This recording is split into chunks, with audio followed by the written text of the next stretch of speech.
This is how Swede speaks. As you probably know, it's Ramadan. Coca-Cola Norway wants to take part in the celebration. Or maybe they just want more customers. So they posted a picture of the Coca-Cola logo surrounded by the Islamic crescent.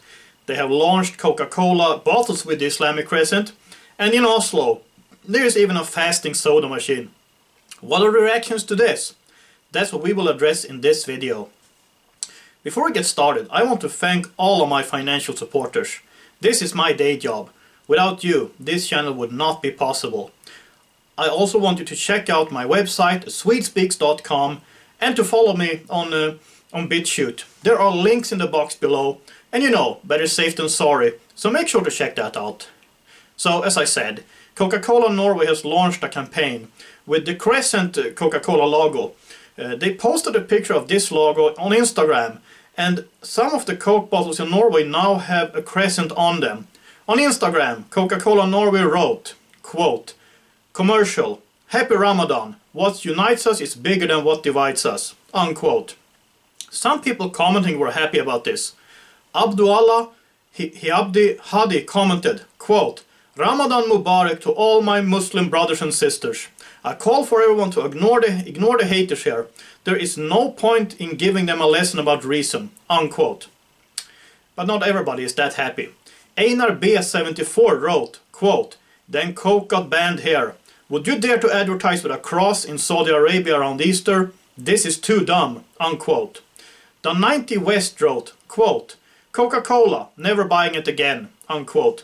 Rickard Rokvist wrote, quote, "Darn it, I did not believe this. Here is where I draw the line. Never again Coca-Cola," unquote. Eriksson Lina responded to his comment, quote, "Your reasoning is horrible. There are horrible people in all religions and outside them. Islam is a wonderful religion, but it becomes difficult when people like you judge all Muslims as oppressors of women or terrorists," unquote. Well, Rickard Rokvist responded to that by saying, quote, "Islam is a horrible ideology which creates terrible tyrannic regimes everywhere where it comes into power. But there are some good Muslims, and I did not judge all Muslims. Read again if that's what you think, because I criticize the idea, the ideology, and not all Muslims. The more I learn about Islam, the worse it gets. Now I think that Islam is even worse than Nazism and communism," unquote. And the Crescent Coca-Cola logo is not all that Coca-Cola company have been doing in Norway. At Oslo Central Station, they put up a fasting soda machine. Yeah, I'm not kidding.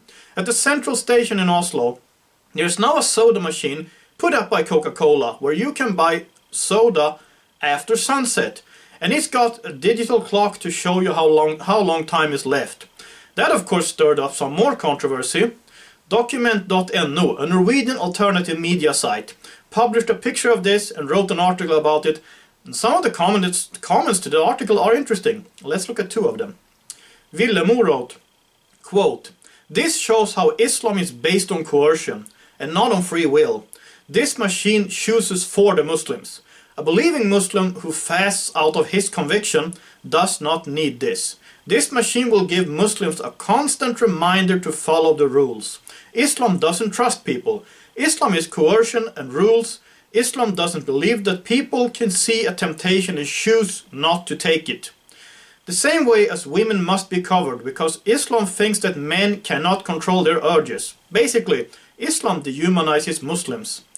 I do not hate Muslims. I feel compassion because they are slaves to this system that calls itself a religion, but that doesn't give them a choice. One day, maybe they can free themselves. The West will not help them with this, because mosque Islam, coercion Islam, is allowed to keep its restraining fist up with threats of eternal damnation. The West, in its eagerness for tolerance, accepts coercion, calling itself voluntary faith. The West chooses to close its eyes and not challenge or question," unquote. Styrmannen, meaning the shipmate, wrote, quote, "We who are against Islamization should make a point during Ramadan to demonstratively eat and drink publicly whenever possible, whenever reasonable. Bacon sausage is a good idea. Consumed in full sight of as many as possible in streets, squares, train stations, and so on. We should declare the first day of Ramadan as International Beer and Bacon Day. invite some friends, and when the sun is on its zenith, we fry a large plate of bacon and open a 6-pack or free. Then upload pictures of this on Facebook, wishing Happy International Beer and Bacon Day without any other comments. Then we will see how long it takes before evil Lord Zuckerberg begins to censor people's eating habits." Unquote. So this has caused a lot of discussion in Norway, obviously. If anyone wants to join those who boycott Coca-Cola, here are their products in Norway. Coca-Cola, Fanta, Sprite, Urge, Bon Aqua, Cool, Powerade, Tab Extra, Shakwa, Fuse Tea, Glaceau Smart Water, Ades and Honest. Just for your information.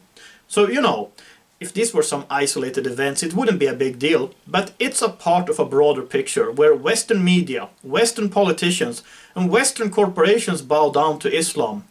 I don't think that's good. Not at all. I cannot tell Coca-Cola what to do, but I can tell them that this might cost them customers. As we can see, a lot of people in Norway are not happy about this. Also, I have checked Coca-Cola's international Instagram account, and they had no pictures of any Islamic crescents.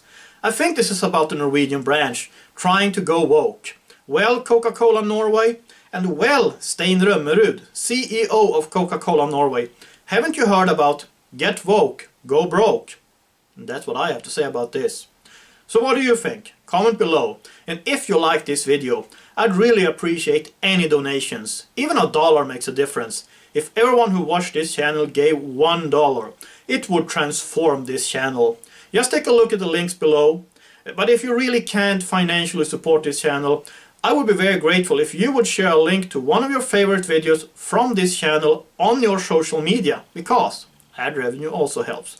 Also, make sure to like, subscribe and hit the notification bell.